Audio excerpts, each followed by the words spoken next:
Friendship ನ ನೀವು ಎಷ್ಟು ಮಟ್ಟಿಗೆ ನಂಬ್ತೀರಿ? ಸೊ ಹೇಗಿರ್ಬೇಕು? ಯಾವ ರೀತಿ ಈ ಕೆಲವೊಬ್ಬರು ಯಾಮಾರೋದಿರ್ತಾರೆ.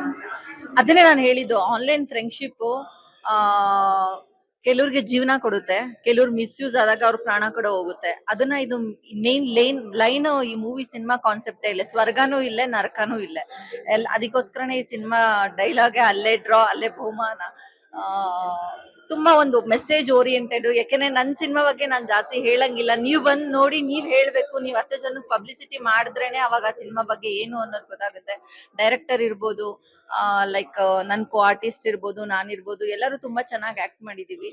ಖಂಡಿತ ತುಂಬಾ ಚೆನ್ನಾಗಿ ಮೂಡ್ ಬಂದಿದೆ. ನೀವೆಲ್ಲರೂ ಬಂದು ಸಿನಿಮಾ ನೋಡ್ಬೇಕು ಅಂತ ನಾನು ಕೇಳ್ಕೊಂತೀನಿ.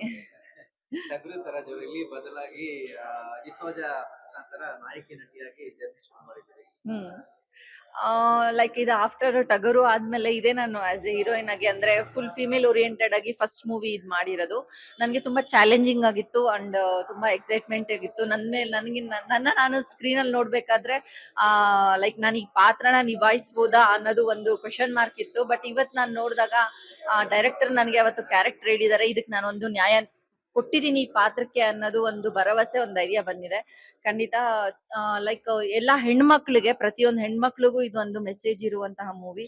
ಖಂಡಿತ ತುಂಬಾ ಚೆನ್ನಾಗಿದೆ, ನೀವೆಲ್ಲರೂ ಬಂದ್ ನೋಡಿ. ಕೊನೆಯದಾಗಿ ನೋಡದೇ ಇರತಕ್ಕಂತ ಪ್ರೇಕ್ಷಕರಿಗೆ ಏನ್ ಹೇಳ್ತೀರಾ? ನೋಡದೇ ಇರೋ ಪ್ರೇಕ್ಷಕರು ಇವತ್ತು Saturday Sunday, Friday Saturday Sunday ಎಲ್ಲರೂ ಫ್ರೀ ಮಾಡ್ಕೊಂಡು, ಫ್ರೀ ಇರೋ ಟೈಮಲ್ಲಿ ನೀವು ನಿಮ್ ಫ್ರೆಂಡ್ಸ್ ಫ್ಯಾಮಿಲಿ ಜೊತೆ ಬಂದು ಖಂಡಿತ ಈ ಸಿನಿಮಾ ನೋಡಿ ಆಶೀರ್ವಾದ ಮಾಡಿ. ಒಂದು ಒಳ್ಳೆ ಪ್ರಯತ್ನ ಮಾಡಿದೀವಿ, ಡೈರೆಕ್ಟರ್ ಇರ್ಬೋದು, ನಾವಿರ್ಬೋದು, ಎಲ್ಲಾ ಟೀಮ್ ಸೇರಿ ಇದು ಒಂದು ಒಳ್ಳೆ ಪ್ರಯತ್ನ ಮಾಡಿದೀವಿ. ಖಂಡಿತ ನಿಮ್ಮೆಲ್ಲರ ಆಶೀರ್ವಾದ ಇದ್ರೆ ನಾವೆಲ್ಲರೂ ಗೆಲ್ತೀವಿ. ಎಲ್ಲರೂ ಒಂದು ಸಿನಿಮಾ ಥಿಯೇಟರ್ಗೆ ಬಂದು ಸಿನಿಮಾ ನೋಡಿ. Thank you so much.